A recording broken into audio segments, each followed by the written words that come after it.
네, 다음은 딕스코리아의 김혜근 이사님이십니다. 제가 알기로는 김 이사님은 가장 최근까지 메이저 패션 기업에서 그 기업의 디지털 전환에 대해서 실질적인 업무를 지휘하신 걸로 알고 있습니다. 아마도 이번 시간은 가장 어떻게 보면 패션 기업들이 디지털 전환에 대해서 그 하도를 풀기에 가장 실질적인 얘기가 될 것 같습니다. 저도 많이 기대됩니다. 그럼 김혜근 이사님을 모시겠습니다. 네, 저는 패션 기업의 데이터 활용 전략에 대해서 설명을 드리도록 하겠습니다. 먼저 요즘 이제 각광받고 있는 AI를 패션 산업에서 어떻게 활용을 하고 있는지 그 현황을 잠깐 살펴보려고 하는데요. 우리 패션 밸류체인 전체에 걸쳐서 AI가 활용이 되고 있는 상황입니다. 먼저 패션 디자인 부분에서는 AI가 실루엣 정도는 뭐 수없이 많은 실루엣을 이렇게 제너레이션 할 수 있는 그런 단계까지 와 있습니다. 하지만 문제는 AI가 제너레이션한 수많은 실루엣이 과 인터넷에 널려 있는 수많은 이미지들과 어떤 차별성을 가질 수 있느냐 하는 그런 문제가 남습니다. 결국 그 실루엣 중에 우리가 기획으로 채택할 디자인들을 사람이 골라야 될 거고, 그리고 그것을 다시 제품화하는 상세 디자인은 결국 또 사람들이 하고 있는 상황입니다. 그러니까 아직까지 패션 디자인 부분에서의 AI 활용은 넘어야 될 산이 많이 있는 것 같습니다. 그 다음은 봉제 로봇입니다. 2016년에 아디다스가 봉제 로봇을 전면적으로 도입을 시도하면서 많은 이목을 받았었습니다. 독일에 공장을 만들고 로봇을 깔고 신발을 만드는 그런 시도를 했었죠. 근데 많은 기술적 난점들, 그리고 운영상의 문제, 비용 문제, 비용 대비 효과 뭐 이런 부분들 때문에 사실상 그 프로젝트가 아주 큰 성공을 거뒀다고 얘기는 하기는 힘듭니다. 그래서 2020년에 아디다스 독일 공장은 폐쇄를 하는 그런 운명을 맞기도 했죠. 한국에서도 그런 아디다스라든지 이런 자극을 받아서 한국 OEM 업체도 이런 봉제 로봇을 도입하는 그런 시도를 한 사례도 있지만 결과적으로 좋은 결과로 이어지지는 못한 바가 있습니다. 물론 그렇다고 해서 이런 시도들이 다 실패고 더 이상 뭐 이렇게 시도할 수 없는 그런 상황이냐, 그렇지는 않습니다. 다 부분적으로나마 로봇을 도입하려고 하는 시도들은 계속되고 있고 앞으로는 점점 늘어날 것으로 예상이 됩니다. 반면에 지금 여기서 소개하고 있는 컴퓨터 비전이라든지 뭐 추천이라든지 이런 부분들은 상당히 실제 업무에 많이 활용이 되고 있는 상황입니다. 컴퓨터 비전은 이렇게 이미지 인식이라는 개념이 들어있는데, 여기서는 이걸 통해 가지고 제품을 인식한다든지 제품의 어떤 속성들을 인식한다든지 하는 일들을 AI가 대신 해줄 수 있습니다. 그래서 사람이 그동안 해왔던 일들을 줄여주거나 아니면 소비자 입장에서 제품의 어떤 그 인식을 통해 가지고 재빨리 검색을 한다든지 하는 그런 업무에 적용이 되고 있는 상황입니다. 추천 또한 뭐 스티치픽스라든지 여러 좋은 사례들이 이미 발굴이 되어 있었고, 그리고 국내에서도 많은 이커머스에서 추천 알고리즘이 여러 형태로 이미 쓰이고 있는 상황입니다. 스마트 미러는 뭐 스마트 미러를 매장에 놓아서 매출에 엄청나게 뭐 도움이 됐다 이런 얘기를 사실 저는 뭐 솔직히 들어본 적은 별로 없습니다. 아직까지 그 사용자 경험을 그러니까 직접 입어보는 것을 뛰어넘는 그런 사용자 경험을 제공해 줄 정도까지 가 있지는 않은 것 같고요. 여전히 뭐 투자가 많이 필요한 그런 영역이 아닌가 싶습니다. 저는 개인적으로 오프라인 매장보다는 온라인 이커머스에서 이커머스와 스마트 미러가 결합을 했을 때 진정한 값어치를 발휘할 수 있지 않을까, 그렇게 예상을 해보고 있습니다. 이런 AI 활용을 사례를 이렇게 쭉 돌아보고 요약을 해보자면 지금 현재 리테일 부문, 특히 이커머스에서 사용자 경험을 개선하는 부분에서는 성과가 현실화되고 있는 것처럼 보입니다.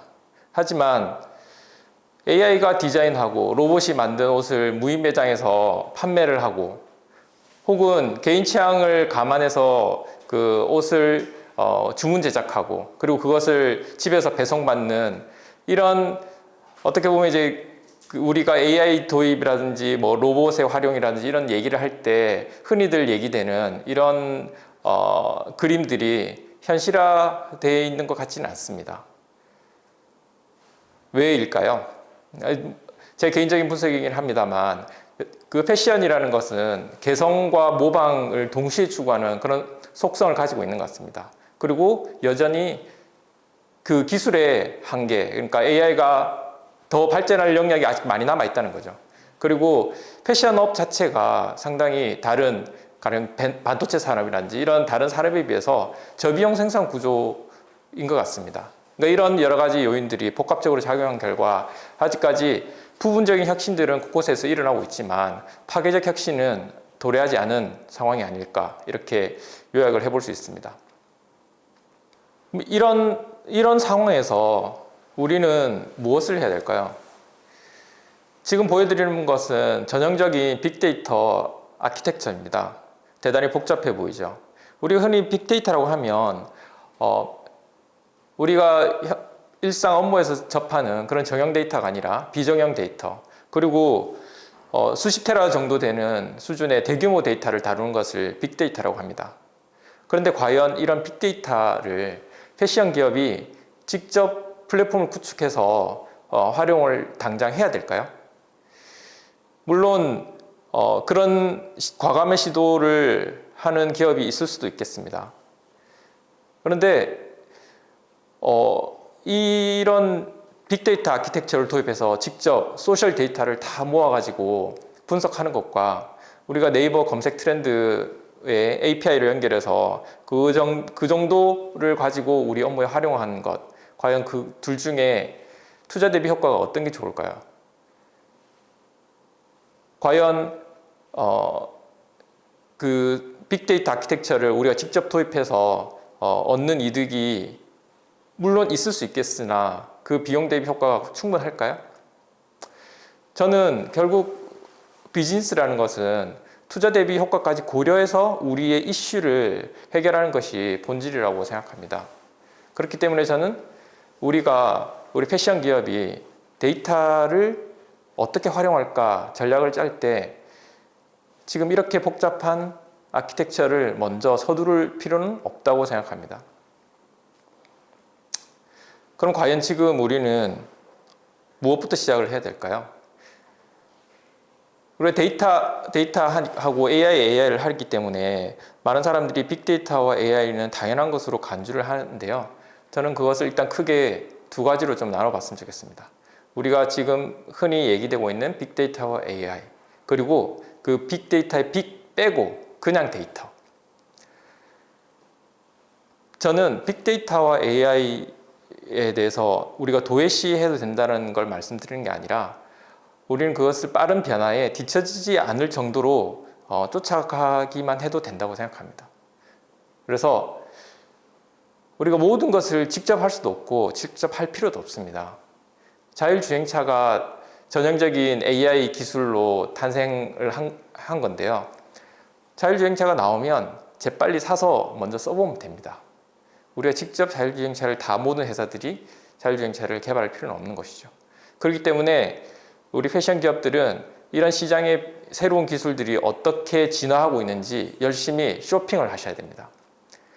그리고 쇼핑의 결과 우리 도입이 필요하다고 생각하시면 그때 우선순위를 두고 전략적인 투자를 하시면 됩니다. 그리고 필요하다면 직접 뭔가 만들어야 될 그런 과감한 투자가 필요할 수도 있겠죠. 여기서 전략적인 투자라는 게 필요합니다. 아디다스가 2016년에 시도한 것이 실패를 했지만 그것이 모든 것이 제로의 결과를 낳지는 않았을 것입니다. 그만큼 아디다스는 먼저 전략적인 투자를 한 것이죠. 거기에 뭔가 얻는 게 있었을 것입니다. 빅데이터와 AI 영역은 그렇게 두고, 그러면 그냥 데이터. 저는 이 그냥 데이터의 중요성도 무척 강조되어야 될 영역이라고 생각하는데요. 왜냐하면 그냥 데이터를 많은 회사들이 이미 우리는 충분히 활용하고 있다고 생각하고 계실 수도 있겠지만 실제로는 그렇지 않다는 겁니다. 바로 지금 우리가 가지고 있는 그냥 데이터를 바로 활용을 제대로 하시는 것이 뭔가 비즈니스 성과를 즉각 도출할 수 있는 방법입니다.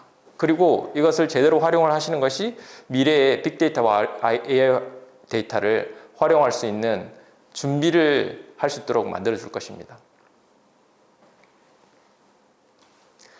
여기서 잠깐 최근에 성공했다고 하는 우리 패션 리테일 기업은 과연 빅데이터 AI를 잘 활용해서 성공을 했을까요? 제가 알기로는 그렇지 않습니다. 지금 한국에서 성공했다는 그런 패션 리테일 기업은 데이터 활용은 분명히 했습니다. 하지만 그게 빅데이터나 AI의 성과는 라고 얘기하기는 어렵습니다. 그럼 어떻게 하느냐? 시장 변화를 데이터로 감지합니다. 그게 우리가 가지고 있는 판매 데이터에 대한 분석이든지 혹은 네이버 검색 트렌드든지, 그리고 여기서 넘어서 그 데이터를 기반으로 과감한 의사결정을 합니다. 이 아이템이 뜰 것이다. 이 아이템이, 이 카테고리가 우리가 지금 마케팅에 집중해야 될 카테고리다. 그리고 그런 과감한 의사결정의 바탕에는 말단 직원부터 경영진이 같은 데이터를 보고 같은 곳을 바라보게 만든다는 그런 배경에 있는 것입니다. 그리고 어쩌면 그 다음 단계가 더 중요한데요. 우리가 전략적인 의사결정을 했다면 그 전략적인 의사결정을 디지털 세상에서 우리의 우호적인 데이터를 만드는 과정입니다. 이것이 마케팅일 것이고, 그리고 나아가서 현재 우리가 필요한 디지털 마케팅입니다. 인플루언서를 활용하든지 아니면 온라인 판매 채널을 우리 브랜드에 맞는 온라인 판매 채널을 확보하든지, 그래서 그 속에서 소비자들의 반응을 만들고 그 소비자들의 반응이 결국은 다시 온라인 세상에 데이터가 돼서 그 데이터가 다시 매출로 이어지도록 만드는 것이죠. 이런 그냥 데이터 활용을 위해서 가장 앞장서야 될 분들이 경영진입니다. 일단 데이터로 의사결정을 하셔야지 됩니다.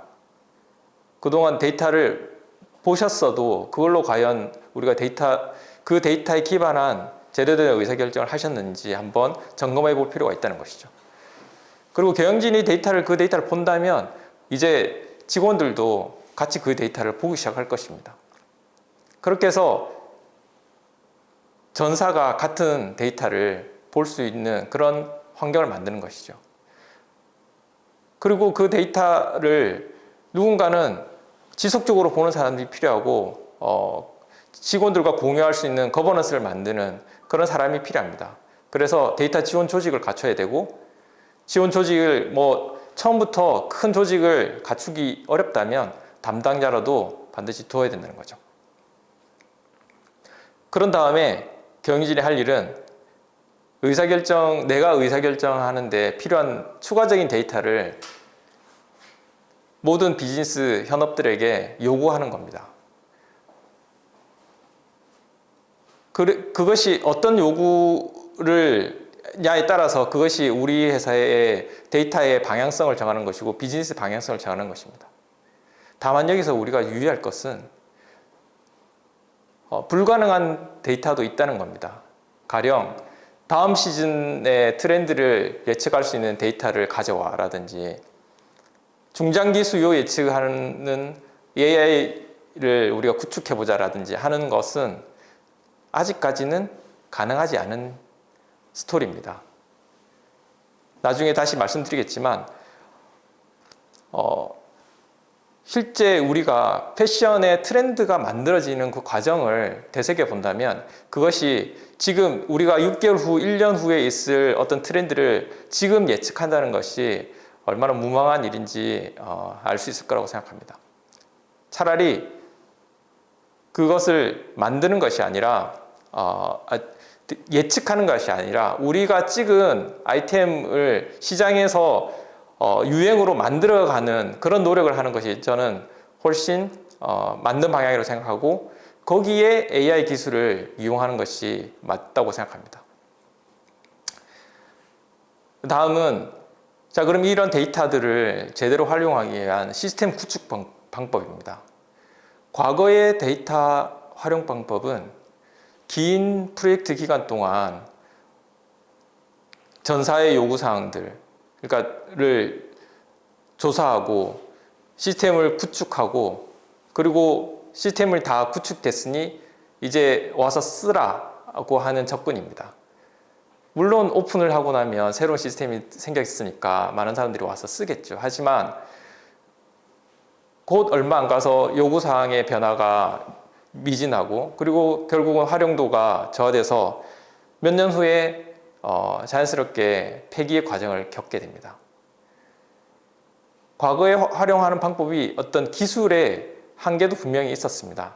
왜냐하면 데이터를 활용하기 위해서는 전체 데이터 최적화 관점에서 모델링이라는 걸 해야 되는데 전체 데이터 관점에서 모델링을 했기 때문에 새로운 데이터가 들어왔을 때 또 새로운 모델링을 해야 되고 그만큼 변경과 확장이 어렵습니다. 그리고 그런 과정에서 IT의 역할이 대단히 중요했고 그러다 보니 IT가 주도적으로 컨텐츠를 제작하는 그런 한계가 있었습니다. 아무리 IT가 비즈니스 요구사항을 적극 반영해서 만든다고 하더라도 거기에는 현업의 참여가 어느 정도 제한적이기 때문에 현업의 요구에 딱 맞는 그런 결과물을 내기 어려운 그런 측면이 있었던 거죠. 하지만 요즘 데이터 활용법은 그렇지 않습니다. 처음 시작부터 전사 요구사항을 조사하는 게 아니라 작은 규모의 작은 조직부터 먼저 도입해서 사용하는 것으로 시작합니다. 그리고 그만큼 짧은 프로젝트 기간만 소요되기 때문에 즉시 활용 가능한 구조입니다. 그리고 즉시 활용하고 활용을 하면서 또다시 계속 지속적으로 확장시키고 발전시켜 나가는 방법인 거죠. 요즘 흔히들 얘기하는 애자일 구축 방법 같은 겁니다. 요즘 나오는 그런 툴들은 선행 모델링이 불필요합니다. 그러니까 얼마든지 쉽게 확장이 가능한 거죠. 그리고 기술의 한계가 그만큼 줄어들었기 때문에 현업이 직접 컨텐츠를 제작할 수 있는 과정에 쉽게 참여할 수 있습니다. 그리고 그렇게 만들어진 데이터를 자유롭게 탐색할 수 있는 그런 기능들도 많이 있는 거죠. 그렇기 때문에 이런 근데 문제는 새로운 툴을 도입하면서 과거의 구축 방법론을 따르는 사례들도 있다는 겁니다. 그건 지금 새로운 툴에 맞는 새로운 구축 방법론을 따라야지 그 투자를 제대로 성과로 만들어낼 수 있을 겁니다. 자, 이런 과정에서 과연 그러면 IT는 이제 할 일이 없어진 건가? 그렇지는 않습니다. 과거엔 지금 이 IT 흐름의 변화의 핵심은 그겁니다. 기술이 발전하고 있고 그 기술이 서비스화되고 있고 하기 때문에 현업과의 거리가 무척 가까워졌습니다. 그렇기 때문에 하지만 그 후에 반면 서비스가 무척 또 다양합니다. 그러면 IT 조직이 해야 될 건 뭘까요? 그 서비스들을 끊임없이 쇼핑하고 우리 비즈니스에 맞는 서비스들을 선정하고 그것을 현업한테 소개해야 됩니다. 그리고 그런 관점에서 IT의 역할이라는 것이 기획이라든지 비즈니스 방향에 맞는 IT 전략을 세운다든지 하는 이런 역할들이 상당히 중요해지는 것이죠. 과거가 과거의 시스템이 IT가 만들면 비즈니스가 쓴다라는 개념이었다 그러면 이제는 함께 만든다라는 과정으로 가야 되는 겁니다. 그리고 우리가 현업과의 그 기술과의 혹은 데이터와의 거리가 좁혀졌다고 하더라도 여기서 그것이 현업의 무제한적인 접근을 의미하는 건 아닙니다. 뭐 여러 부서들이 다양한 요구사항들이 있을 것이고 그리고 그만큼 많은 서비스들을 활성화하게 될 텐데 그거를 체계적으로 관리하지 않으면 또다시 그 시스템은 케이오스에 빠질 수밖에 없겠죠. 그렇기 때문에 여기서 지금 중요해지는 개념은 거버넌스입니다. 그래서 IT가 현업과 협력해서 거버넌스를 잘 갖추고 그래서 체계적으로 잘 사용할 수 있도록 해주는 거. 그게 그런 부분이 중요하고 그리고 더불어서 실제 예전에는 사전에 통제해서 이걸 보게 하고 이걸 못 보게 하는 게 포인트였다 그러면 사용자들이 어떻게 활용하는지를 잘 모니터링을 하고 그 모니터링 결과를 다시 우리 시스템에 반영하는 이런 역할들이 중요해지는 겁니다. 그리고 플랫폼에 그런 이제 새로운 우리 플랫폼들을 끊임없이 우리는 도입을 하게 될 텐데 그런 도입의 과정에서 IT 조직이 새로운 시대에 걸맞는 평가 기준을 가지고 우리 회사에 걸맞는 평가 기준을 가지고 서비스를 선정하고 도입하는 데 주도적인 역할을 해야 되겠죠. 약간 좀 더 구체적인 얘기를 하자면 지금 제가 소개해 드리는 것은 데이터 비주얼라이제이션 툴입니다. 왜 데이터 아키텍처 상에서 여러 컴포넌트들이 있지만 데이터 비주얼라이제이션을 먼저 소개해 드리냐, 이 데이터 비주얼라이제이션 툴은 데이터를 보여주는 툴입니다. 데이터를 사용자들에게 보여주는 것이죠. 그동안 우리는 데이터들을 많이 보셨다고 할 수는 있겠지만 그것이 숫자로 있는 데이터였을 가능성이 높습니다. 그것이 아니라 우리 눈으로 디스플레이 되는, 그러니까 중요도 낮은 것과 중요도 높은 것, 그리고 이런 것들이 비주얼라이즈 된 그런 데이터 형태로 볼 수 있어야지 그만큼 효율적으로 분석할 수 있고 그 속에서 인사이트를 재빨리 찾아낼 수 있는 거죠. 저는 그래서 이것부터 시작하는 게 가장 현명하다고 생각합니다. 그만큼 투자 대비 효과가 즉각적으로 나타나는 거죠. 지금 시장에 많은 비주얼라이제이션 툴들이 나와 있습니다만 저는 장차 지금 현재 보여드린 태블로와 파워 BI로 재편이 되지 않을까 이렇게 예상을 하고 있습니다. 물론 SAP를 사용하시는 기업들은 SAP에서 나온 비주얼라이제이션 툴도 고려를 하셔야 되겠지만 그렇지 않다면 태블로와 파워 BI 이 두 가지 툴을 잘 선정해서 비교해서 회사에 맞는 제품을 도입해서 쓰시면 되지 않을까 싶습니다.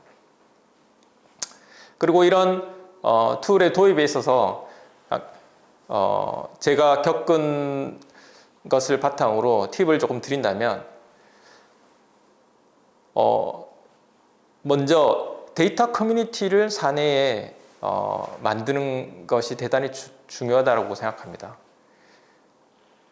우리 젊은 직원들은 데이터에 고파합니다. 그리고 저희가 데이터를 적극적으로 제공하면 그걸로 즐겁게 일을 해 나갈 역량을 다들 갖추고 있습니다. 데이터의 중요성은 누구보다도 사내에 있는 젊은 직원들이 잘 알고 있거든요. 그럼 그 사람들이 놀 수 있는 장만 열어준다면 자발적으로 수많은 대시보드라든지 이런 거를 만들어낼 것이고 그런 과정을 서로 공유하고 하는 과정에서 아이디어도 나올 것이고 인사이트도 나올 겁니다. 그리고 이걸 가능하게 하기 위해서는 저는 데이터를 과감하게 오픈할 필요가 있다고 생각합니다. ERP에 있는 데이터 중에 인사정보 외에 우리 직원들과 나누지 못할 데이터가 뭐가 있을까요?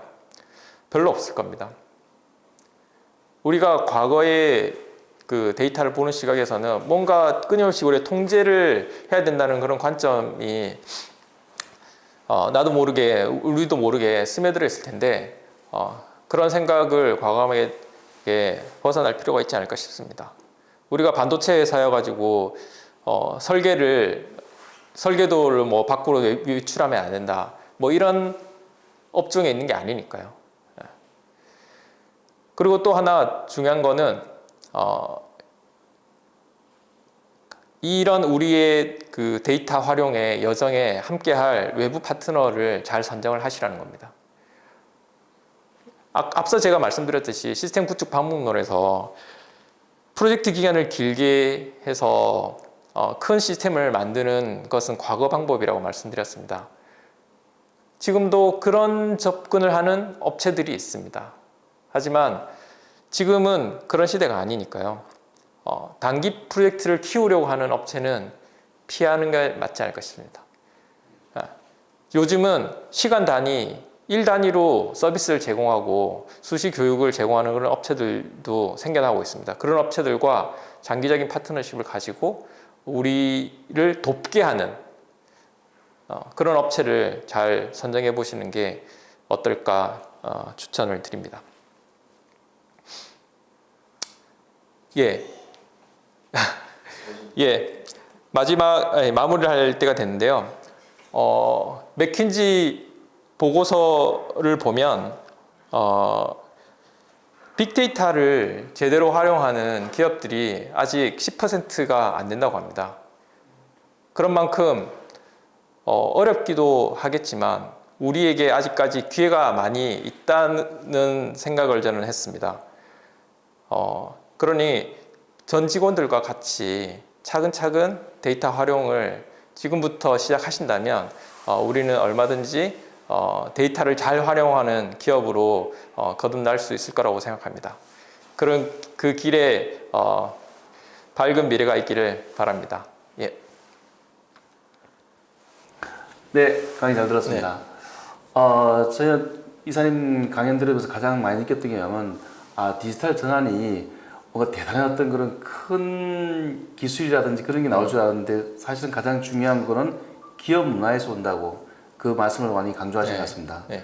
그럼 실제적으로 기업에서 이제 아까 얼핏 말씀하시기도 하셨는데 그런 전체 오너부터 경영자부터 밑에 이제 실무 직원들까지가 다 디지털 전환돼서 기업 문화를 만들기 위해서 어떻게 하는 것이 좋고 실제로 그렇게 했던 경험이 있으시면 말씀해 주시면 고맙겠습니다. 디지털 트랜스포메이션의 뭐 가장 중요한 부분은 경영진의 변화 의지와 방향성이라고 생각합니다. 그게 없어서는 안 되겠죠. 경영진의 스폰서십이 가장 중요하죠.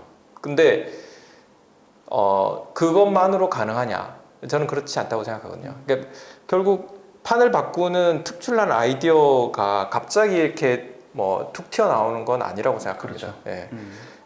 그리고 그렇다고 또 IT 조직만의 뭐 힘으로 될 수 있는 일도 아니고요. 그러니까 우리 패션 밸류 체인 곳곳에서 수많은 변화들이 총체적으로 일어나야 된다고 생각하거든요. 그러니까 그러려면 그게 경영진의 방향에 맞춰 그 사내 전 조직이 데이터를 활용하고 그 속에서 인사이트를 얻고 그리고 거기서 어느 정도 포텐셜이 됐을 때 거기에서 특출난 아이디어가 나올 수 있는 게 아닌가 이렇게 생각을 합니다. 그런 측면에서 조직의 어떤 데이터 조직으로서의 어떤 전환 이런 부분에서 끊임없이 이제 고민을 하고 같이 전 직원이 같이 가는 것에 대해서 투자를 해야 되지 않을까 그렇게 생각을 합니다. 아마 제 경험상으로 봤을 때도 대부분들이 회사들이 뭐냐면 이제 디지털 전환에 대해서 아까처럼 이제 데이터 관리라든지 아니면 그 업무를 하는 쪽은 특별한 업무, 예를 들어서 무슨 뭐 디지털 관련이라든지 ERP라든지 이런 쪽에서 이제 한정이 됐던 것 같습니다. 근데 지금 이제 아까 말씀드릴 때는 이게 패션 기업이니까 디자이너, MD, 생산관리, 영업 모든 어떤 직원들이 각자의 파트에 맞게 이걸 이제 디지털의 어떤 그런 세계로 가기 위해서 어떻게 공유하는 게 되게 중요한 것 같거든요. 그런 부분에서 조금 더 말씀해 주셨습니다. 그렇죠. 뭐 그런 그 여정에서 저는 앞서 말씀드린 저 데이터 비주얼라이제이션 툴이 상당히 유용하게 작용을 했는데요. 그러니까 요즘에 나온 툴들이 결국 셀프 서비스가 가능한 그런 기능들을 다들 가지고 있습니다.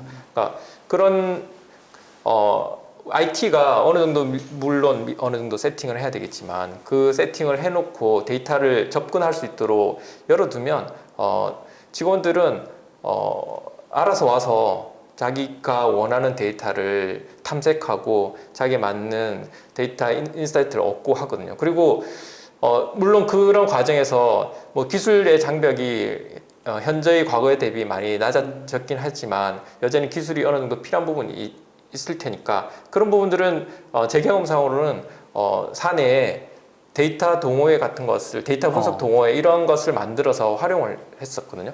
그러니까 뭐 회사에서 큰 지원을 해준 것도 아니고 2주일에 한 번씩 점심시간에 세션 할 때 샌드위치씩 하나씩 나눠주면 젊은 직원들이 뭐 선착순 모집을 하는데 줄을 설 정도였으니까요. 그러니까 직원들은 그만큼 데이터에 대한 욕구가 이미 내재돼 있습니다. 젊은 직원들은 이미 다 그 데이터의 중요성을 다 알고 있으니까요. 그래서 저는 회사에서 조금만 그런 방향으로 우리가 지원을 해준다 그러면 어느 회사나 다 그런 데이터 문화로의 전환이 가능할 것이라고 생각합니다. 네네네.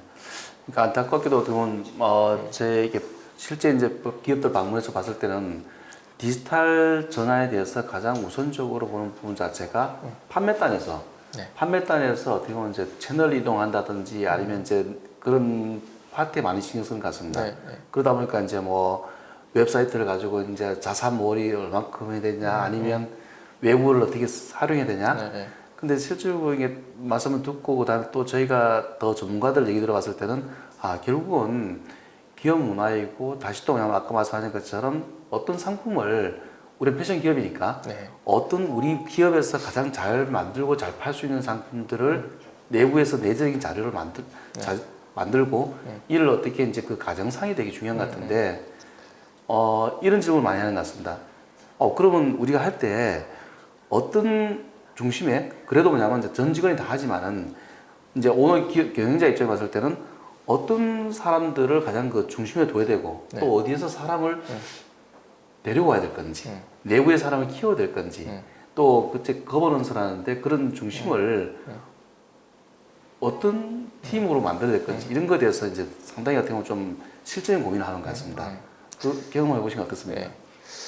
아무래도 패션 기업에서 데이터를 가장 많이 활용하는 팀이라면 역시 기획 부서일 수밖에 없을 것 같고요. 기획은 과거 판매도 보고 현재 트렌드도 보고 다 같이 봐야 되니까요. 그러니까 그런 부분들이 가장 많은 그 주축이 될 수밖에 없는, 특히 내부 데이터의 관점에서는 주축이 될 수밖에 없는 그런 팀인 것 같고, 그리고 역시 마케팅 팀도 우리 소셜이라든지 이런 데이터들 많이 분석을 해야 되기 때문에 뭐 데이터를 많이 보는 그런 부서들에 속하는 것 같습니다. 그런 팀들은 기본적으로 데이터에 대한 욕구가 사실 다른 팀보다 훨씬 더 강하기 때문에 저도 그 팀들에 대해서는 좀 더 밀착마크해서 필요한 것에 대해서 물어보고 그리고 같이 만들어 나가는, 그리고 거기서 인사이트를 같이 어떤 인사이트를 얻을지 연구하는 그런 과정들을